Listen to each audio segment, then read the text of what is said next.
के बाद स्वागत है जनता टीवी में। तो चलिए रुख करेंगे खबरों की ओर। बलिया में एक निजी फिलिंग स्टेशन के उद्घाटन करने पहुंचे यूपी सरकार के परिवहन मंत्री दयाशंकर सिंह ने यूपी में हो रहे उपचुनाव में सपा अध्यक्ष अखिलेश यादव की तरफ से धांधली के आरोप लगाए हैं। पलटवार करते हुए कहा है कि अखिलेश यादव जी हार स्वीकार कर लीजिए। उनको लग रहा है कि हम चुनाव हार रहे हैं, इसीलिए इस तरह की बयानबाजी कर रहे हैं। भारतीय जनता पार्टी झारखंड, महाराष्ट्र समेत यूपी के उपचुनाव में सभी सीट जीत रही है।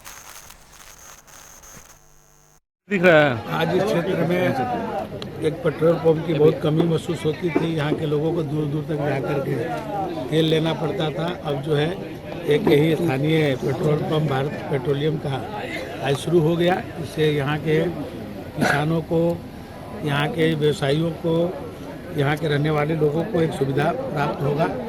भारत पेट्रोलियम ने अपना यहाँ पर रिटेल आउटलेट खोल दिया। अब लोगों को बहुत ही अपने घर के पास ही ये उपलब्ध हो जाएगा। तो लोगों को जो इसके लिए 10 किलोमीटर 12 किलोमीटर दूर जाना पड़ता था वो नहीं जाना पड़ता। सरकार इस पर सब्सिडी देती है, तभी इतने पर है।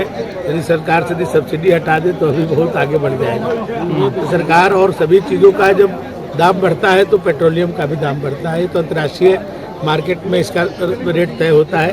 ये केवल भारत सरकार इसको जो है तय नहीं करता है। ये तो अंतर्राष्ट्रीय जो बाजार है उसके अनुसार तय किए जाते हैं। भारत सरकार और प्रदेश सरकार इस पर सब्सिडी देती है, जिसके कारण इसको नियंत्रित किया जाता है। और चलिए बुलेटिन में आगे बढ़ेंगे बड़ी जानकारी के साथ। लखनऊ से इस वक्त की बड़ी खबर सामने आ रही है, वो आपको बता दें। यूपी सिपाही भर्ती परीक्षा का रिजल्ट जारी हो चुका है। भर्ती बोर्ड की वेबसाइट पर रिजल्ट अपलोड हो गया है। तो इस वक्त की बड़ी खबर, 1,74,316 अभ्यर्थियों का चयन हुआ है। अगस्त में हुई 5 दिवसीय परीक्षा का रिजल्ट जारी हो गया है। 23, 24, 25, 30, 31 अगस्त को ये परीक्षा थी, जिसका रिजल्ट आपको बता दें कि जारी हो गया है। बिल्कुल, 5 दिवसीय परीक्षा ये रही थी। 5 दिन लगातार ये परीक्षा करवाई गई थी, जिसके बाद इस परीक्षा का रिजल्ट जो है वो अब जारी हो चुका है। जो वेबसाइट है उस पर रिजल्ट अपलोड किया गया है। तस्वीरें आप टीवी स्क्रीन पर देख सकते हैं। जो उत्तर प्रदेश पुलिस भर्ती परीक्षा की जो ऑफिशियल वेबसाइट है उस पर रिजल्ट जारी किए गए हैं। लखनऊ से इस वक्त की बड़ी खबर, भर्ती बोर्ड की वेबसाइट पर ये रिजल्ट अपलोड किया गया है और जो अभ्यर्थी हैं वो अपना रिजल्ट इस वेबसाइट पर जाकर चेक कर सकते हैं। अगस्त में 5 दिवसीय परीक्षा करवाई गई थी, जिसका रिजल्ट अब जारी हो चुका है। 23, 24, 25, 30 और 31 अगस्त, इन 5 दिनों को ये परीक्षा करवाई गई थी, जिनका रिजल्ट अब जारी हो चुका है। तो बताते चले आपको कि इसमें कई बार धांधली का आरोप भी लगा था, कई बार पेपर लीक का आरोप लगा था, लेकिन इसी बीच इस परीक्षा को दोबारा करवाया गया। दोबारा करवाने के बाद अब ये इसका रिजल्ट आ गया है। रिजल्ट में तकरीबन 2 लाख के करीब बच्चे जो हैं इसमें पास आउट हुए हैं। यूपी सिपाही भर्ती परीक्षा का ये रिजल्ट जारी हुआ है। भर्ती बोर्ड की वेबसाइट पर रिजल्ट अपलोड कर दिया गया है।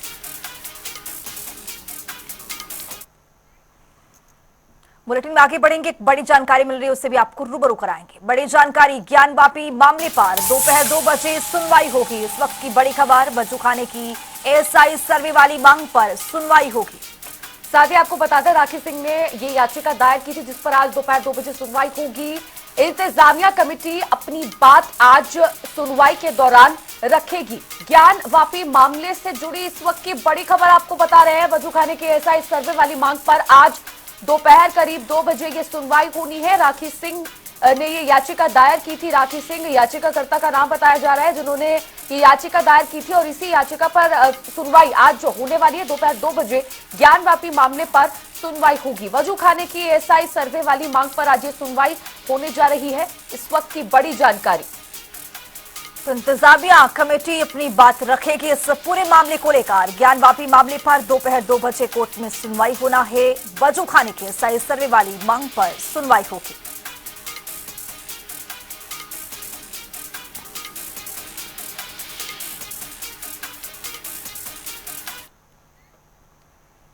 और चलिए बुलेटिन में आगे बढ़ेंगे। एक और बड़ी खबर जो सामने आ रही है वो भी आपको बता दें। सीतापुर से इस वक्त की बड़ी खबर, आजाद सांसद ने सपा नेता से मुलाकात की। चंद्रशेखर आजाद आजम खान से मिले। सांसद चंद्रशेखर आजाद ने कहा कि मुझे उन्हें लेकर दुख और तकलीफ होती है। इस वक्त की बड़ी खबर से आपको रूबरू करा रहे हैं। उनके द्वारा कहा गया है कि मुझे उन्हें लेकर दुख और तकलीफ है। सड़क से लेकर संसद तक लड़ाई लड़ेंगे।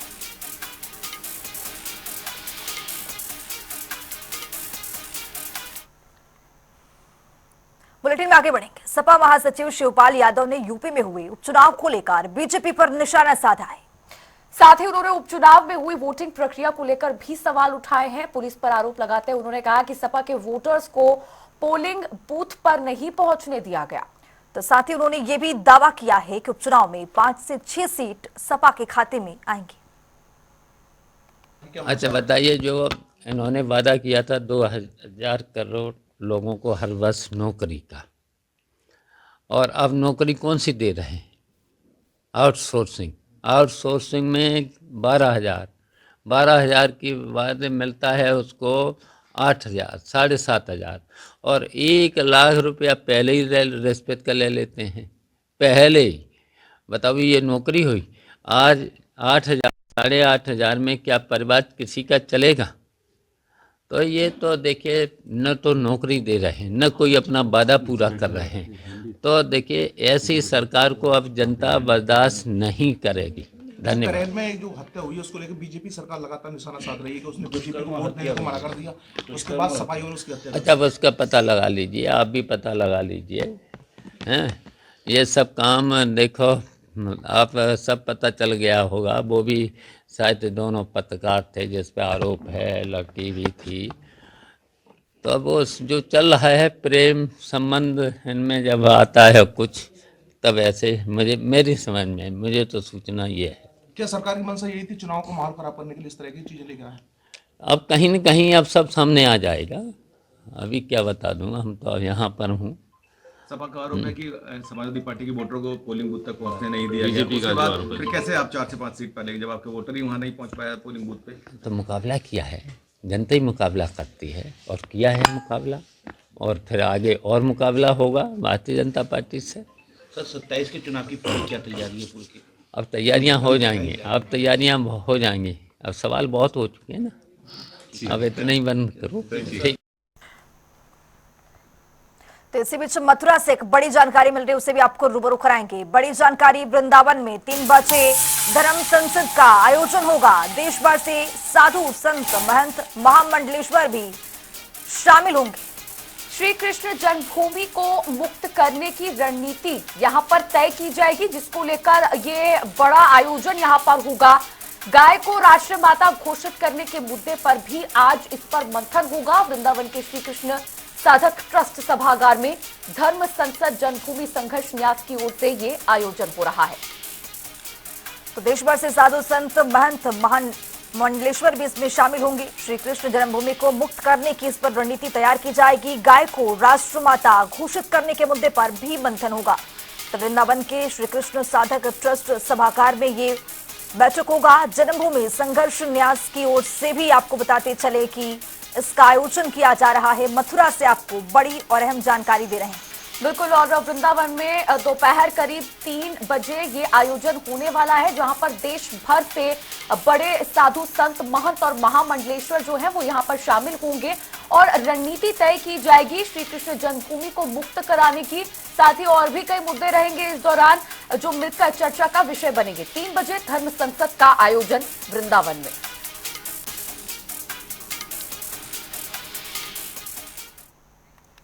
और वहीं आपको बताते चले कि सांसद जगदंबिका पाल बस्ती पहुंचे, जहां उन्होंने समाजवादी पार्टी के प्रमुख अखिलेश यादव पर जमकर निशाना साधा।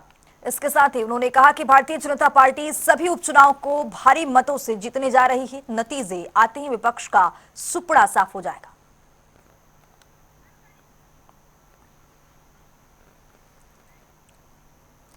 तो इस वक्त उपचुनाव से जुड़ी एक बड़ी जानकारी मिल रही है, उससे आपको रूबरू कराएंगे। बड़ी जानकारी, उपचुनाव पर रामगोपाल यादव का बड़ा आरोप देखा गया है। रामगोपाल ने चुनाव रद्द कराने की मांग कर दी है। इस वक्त की बड़ी खबर, सपा के आरोपों पर सपा का करारा जवाब। इस वक्त की बड़ी जानकारी आपको बता रहे हैं, बड़ी खबर उपचुनाव से जुड़ी हुई इस वक्त की बड़ी खबर। भारतीय जनता पार्टी और समाजवादी पार्टी के बीच में जहां कल जमकर विवाद देखने को मिला, भारतीय जनता पार्टी का कहना था कि फर्जी वोटिंग करवाई जा रही है, तो वहीं दूसरी तरफ समाजवादी पार्टी के कई प्रत्याशी और सपा नेताओं का कहना था, प्रमुख तौर से अखिलेश यादव का, कि पुलिस और प्रशासन की मदद से भारतीय जनता पार्टी लोगों को पोलिंग बूथों तक नहीं जाने दे रही, अपना वोट कास्ट करने नहीं दे रही, जिस पर आज रामगोपाल ने चुनाव रद्द कराने की मांग की है।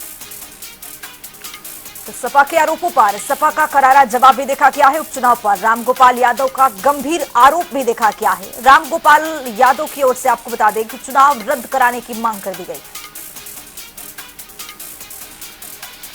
इसी खबर पर ज्यादा जानकारी के साथ हमारे सहयोगी तौकीर किदवई हमारे साथ जुड़ रहे हैं। तौकीर, क्या कुछ जानकारी? रामगोपाल ने चुनाव रद्द कराने की मांग कर दी है। कल झड़प देखा गया है, दोनों तरफ से आरोप प्रत्यारोप का दौर देखा गया और आज चुनाव रद्द कराने की मांग कर दी गई। जी बिल्कुल, देखिए सबसे बड़ी बात यह है कि इसमें कई ऐसी सीटें हैं जिसका जिक्र किया उन्होंने। करहल है, कुंदरकी है और खासकर जो मुरादाबाद की मीरापुर सीट है उसको लेकर आज उन्होंने ट्वीट किया है और कहा है कि जिस तरह से कल वहां पर हिंसा हुई और मुस्लिम वोटर्स को लेकर उन्होंने कहा कि पुलिस ने जिस तरह का रवैया अपनाया और वोटर्स को निकलने नहीं दिया, पिस्टल लेकर इंस्पेक्टर महिलाओं पर पिस्टल तान रहा है, इस तरह का एक ट्वीट उन्होंने किया है। सबसे बड़ी बात यह है कि कल जब चुनाव चल रहा था उसी दौरान ही जो प्रत्याशी हैं कुंदरकी के, उन्होंने हाजी रिजवान, उन्होंने सीधे तौर पर कल ही एक सोशल मीडिया पर उनका एक लेटर वायरल हो रहा था जिसमें उन्होंने चुनाव को रद्द कराने की मांग की थी। और आज रामगोपाल यादव का इस तरह से ट्वीट आना जाहिर तौर पर एक चुनावी में जिस तरह से हिंसा देखने को मिली है और जिस तरह से कल वीडियोज आए और चुनाव आयोग पे सवालिया निशान खड़े किए गए थे। अखिलेश यादव ने भी कल प्रेस वार्ता की थी और उस पर भी उन्होंने कहा था कि जिस तरह के वीडियो आ रहे हैं और उसमें चुनाव आयोग तुरंत कार्रवाई करे और इस तरह के पुलिसकर्मियों को वहां से हटाया जाए। फिलहाल चुनाव संपन्न हो गया है, वोटिंग परसेंटेज भी लगभग जो इन सीटों का रहा वो सिमिलर रहा है पिछले से, जबकि जिन सीटों पर कोई भी आशंका नहीं थी और कोई भी हिंसा नहीं हुई है या वोटर को लेकर कोई रोक टोक की किसी बात पक्ष विपक्ष तरफ से नहीं की गई है। सबसे बड़ी बात है कि उन जगहों का वोट परसेंटेज गिरा है, लेकिन जिन जगहों पर आरोप लगाए जा रहे थे वहां का पोल परसेंटेज वो लगभग 50% के आसपास रहा। फिलहाल आरोप प्रत्यारोप का दौर चल रहा है, 23 तारीख को रिजल्ट आने हैं, लेकिन उसके पहले ही समाजवादी पार्टी के जो बड़े नेता हैं उनका इस तरह का बयान देना साफ तौर पर आगे इंगित कर रहा है कि रिजल्ट क्या है, नतीजे क्या आने वाले हैं। बिल्कुल, तौकीर किदवई, जो समाजवादी पार्टी ने आरोप लगाए हैं चुनाव रद्द करने को लेकर, लेकिन बीजेपी पर इसका कहना है कि उन्हीं लोगों को रोका जा रहा था प्रशासन की तरफ से जो फर्जी वोटिंग कर रहे थे, फर्जी वोटिंग के मामले देखे जा रहे थे, इसीलिए वहां लोगों को वोट कास्ट करने से रोका जा रहा था। अब इसके बाद इलेक्शन कमीशन यानी कि चुनाव आयोग की तरफ से क्या कोई प्रतिक्रिया सामने आई है? क्योंकि 2 लोग सपा की तरफ से ट्वीट कर चुके हैं चुनाव रद्द कराने के लिए। हाँ देखिए, सबसे बड़ी बात यह है कि कल जब चुनाव हो रहा था उसके पहले एक दिन पहले ही चुनाव आयोग की तरफ से एक लेटर जारी किया गया था। उसमें कहा गया था कि पुलिसकर्मी किसी भी तरह की आइडेंटिटी किसी की चेक नहीं करेंगे। इसको लेकर साफ आदेश दिए गए थे और सभी जिलों में जहां पर चुनाव होना था उनके डीएम और एसएसपी को इस तरह के निर्देश लिखित रूप से भेजे गए थे। लेकिन कल जिस तरह से वीडियो आए हैं उसमें किसी भी जो चुनाव का अधिकारी है वो किसी भी वीडियो में आइडेंटिटी चेक करते नजर नहीं आया। यानी कि जो वोटर है वो जब पोलिंग स्टेशन तक पहुंचेगा तभी उसकी आइडेंटिटी चेक होगी। लेकिन जिस तरह से कल आरोप प्रत्यारोप लगाए गए उसमें साफ तौर पर देखा गया कि जो पुलिसकर्मी है वही आईडी चेक कर रहे थे। जो वोटर्स थे उनको रोका जाने का जो सबसे बड़ी वजह थी उनकी वोटर आईडी चेक करने की थी। फर्जी वोटर कोई है या नहीं है ये तय करता है सिर्फ पीठासीन अधिकारी। यानी कि जो वोटर है जब वो पोलिंग स्टेशन तक पहुंच जाएगा तभी तय हो सकेगा कि वो फर्जी है या असली है। लेकिन जिस तरह से कल उनको 200 मीटर पहले बैरिकेड लगाकर पुलिस ने उन्हें रोकने का काम किया, कई जगहों पर तस्वीरें आई, कई जगह पे वीडियोस भी आए हैं जहां पुलिसकर्मी उनकी आइडेंटिटी चेक कर रहे थे। उसमें देखा गया कि जो कई इसी वजह से कई पुलिसकर्मियों पर कार्रवाई भी की गई चुनाव आयोग की तरफ से।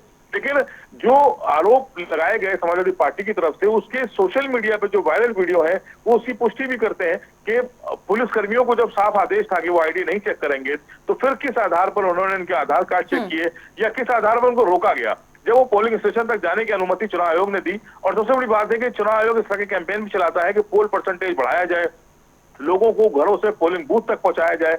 तो ऐसे में पुलिस की भूमिका सिर्फ लॉ एंड ऑर्डर मेंटेन करने की होती है। लेकिन जिस तरह से उन्होंने आईडी चेक की, जगह जगह लोगों को रोका के ऐसे वीडियोस हैं जहां पे महिलाओं का खासकर बड़ी संख्या आ रही थी, उनको भी रोका गया। वो अपने हाथ में आईडी और वोटर कार्ड की कॉपी लिए हुए थे, इसके बावजूद उनको रोका गया। तो जाहिर तौर पर करीब 80 शिकायतें समाजवादी पार्टी की तरफ से कल चुनाव आयोग को की गई थी, जिसमें से 5 से 7 ऐसी शिकायतें थी जिसका संज्ञान लेकर चुनाव आयोग की तरफ से कार्रवाई भी की गई थी। चलिए ठीक है, बहुत बहुत शुक्रिया तौकीर किदवई आपका जुड़ने के लिए और तमाम जानकारी साझा करने के लिए। रुक करेंगे ताबड़तोड़ खबरों का। फर्रुखाबाद में तेज रफ्तार अनियंत्रित स्कूली बस पलटे, स्थानीय लोगों में मचाए हड़कंप, एआरटीओ कार्यालय के बाहर हुआ हादसा।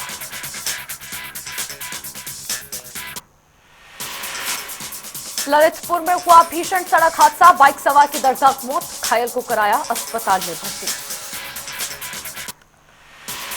बुलंदशहर में पुलिस को मिली है बड़ी सफलता, पुलिस और नामी बदमाश के बीच मुठभेड़, घायल अपराधी को कराया गया अस्पताल में भर्ती।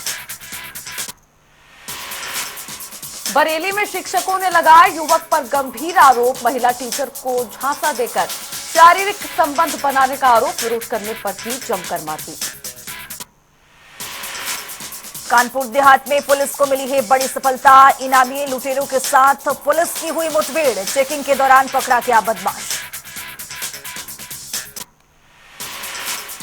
अमरोहा में शिक्षक पर लगे गंभीर आरोप, नाबालिग छात्रा से छेड़छाड़ का मामला आया सामने, परिजनों ने कॉलेज पहुंचकर जमकर काटा हंगामा।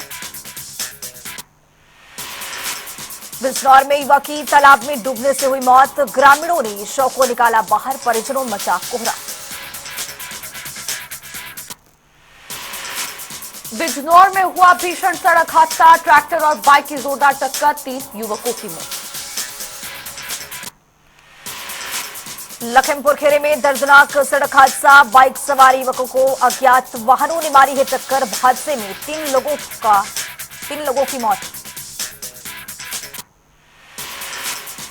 कानपुर देहात में दिन दहाड़े लूट का मामला आया सामने, बाइक सवार 2 लुटेरों ने की महिला के साथ लूटपाट, लुटेरों की तलाश में जुटी पुलिस। बागपत में पूर्व मंत्री के पिता की दबंगई आई सामने, मजदूरों पर तानते दिखे राइफल, वीडियो सोशल मीडिया पर जमकर वायरल। फिरोजाबाद में पुलिस को मिली बड़ी कामयाबी, अवैध हथियार तस्कर की पुलिस से मुठभेड़, 3 लोग गिरफ्तार। प्रयागराज में हुआ सड़क हादसा, ट्रक और कार की जोरदार टक्कर, घायलों को कराया गया अस्पताल में भर्ती। बदायूं में मजदूरों ने लगाया मालिक पर गंभीर आरोप, 16 मजदूरों को बंधक बनाने का आरोप, मौके पर पहुंची पुलिस।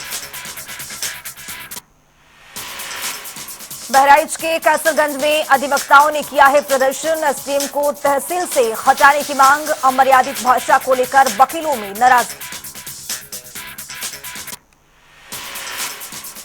औरैया में आबकारी विभाग और पुलिस की टीम को मिली बड़ी सफलता, अवैध कच्ची शराब बनाने वालों के अड्डों पर हुई छापेमारी।